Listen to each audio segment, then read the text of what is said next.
Ngayong araw gumising ako ng maaga kasi kukuha ako ng non-pro license sa Las Piñas. Umalis ako sa bahay mga 11 AM.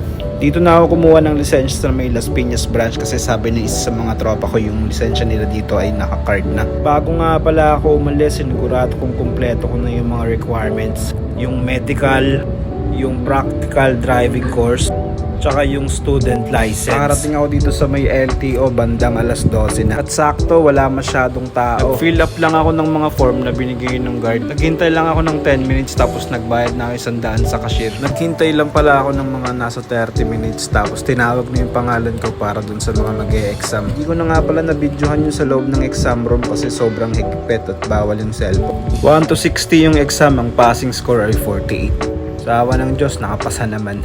Pagkatapos ng exam, dito na yung part na magdadrive ka na ng sasakyan na gusto mong kuhain. At dito rin nakasalalay kung makakuha ka ba ng lisensya ngayong araw o hindi. Tip na mabibigay ko ay maging magalang lang kayo sa officer at gamitin ng tama yung signal light. Pagtapos ng exam, nagbayad lang ako ng 250 para dun sa nirentahang motor. Naghintay ulit ako ng 20 minutes para sa biometrics. Dito na ako nagbayad ng 615 para sa releasing ng card. At yun, ganun lang kadali, hindi mo na kailangan magpa-fixer at magbayad ng mahal. Asa na ba yung mga checkpoint? Thank you Lord.